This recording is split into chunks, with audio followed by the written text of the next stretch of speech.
So as you might be able to tell, things haven't gone well this week.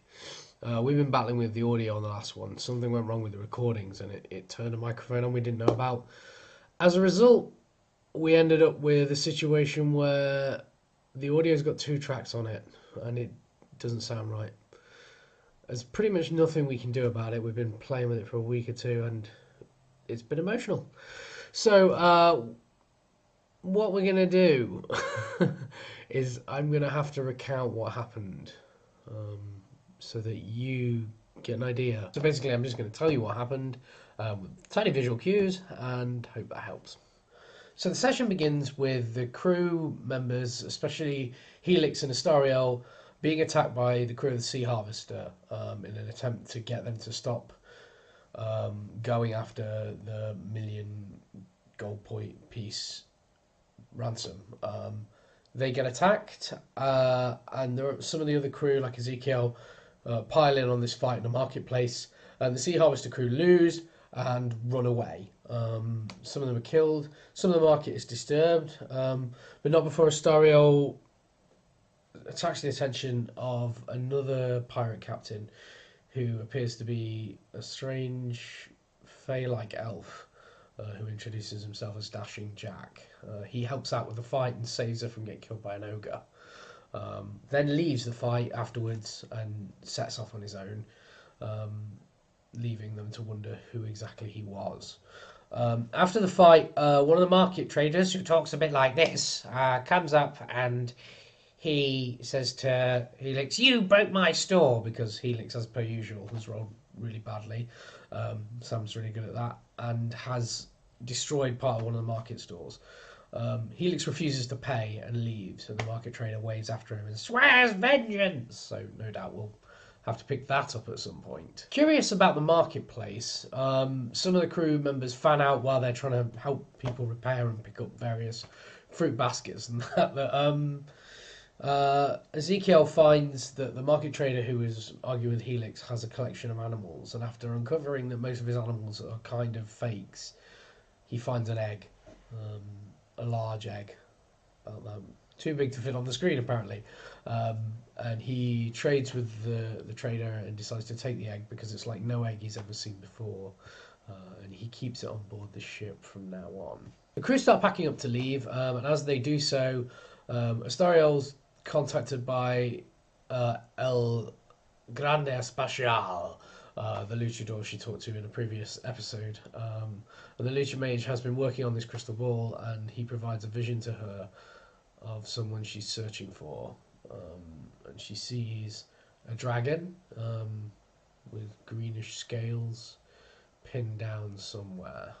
We're not sure where exactly, but it appears to be lots of clutter and bits of ancient quills on the side, and the dragon itself is chained down. Then the crew are called to the captain's quarters because now they've got this million gold piece bounty that they've got to set up. They've got lots of places they think they might want to go, and 6 or 7 ideas are mentioned. There's a dragon cave in the north. There's the lair of an ancient sea beast called the Morkoth. There's an ancient jungle temple. There's a desert palace that has apparently a magic spellbook that's worth lots of money in. There's a ship that is sailing that they know is full of gold that's transferring it from one nation to another that they could raid. And there's a wrestling tournament that they could enter amongst the lucha majors to win the title of the gold belt and empty all. Once they've got the city's belt, they become part of the rules lawmakers of the city. They spread out the maps across the table, have a look at the maps of the world, and decide where they're going to go and set up a route. And they decide the first thing they're going to do is go to the lair of the Morkoth, this creature that lives underground, under the sea, and apparently like takes bits of shipwrecks and is a legend among sailors. But Ezekiel's pretty sure he's figured out that it's real. So they decide to set off in that direction towards Parkathian, which is a ruined continent where apparently the Morkoth are theirs. Setting off, they see 2 other ships start to take off. The Gnomish ship Innovation spreads its wings, powers its steam gate, and starts to fly. Some of the more scientifically members scientifically minded members of the crew, they decide to kind of try and work out what's going on, and they think it's being powered by some kind of planar abilities. Either way, it takes off and flies in one direction. As the crew itself leave, as their boat leaves, they notice that the crew of the Carrion's Call, under Gar Shatterkeel, are basically they're praying on the side of the ocean, on the beach. And they're not sure why, but they feel there's some kind of ritual going on. Now the crew head off, and for a few days everything's fine. Then the humidity begins to build, and then breaks. In the distance, not too far off, a storm begins to roll in. The captain starts to arrange everyone so that they can get the ship ready in time.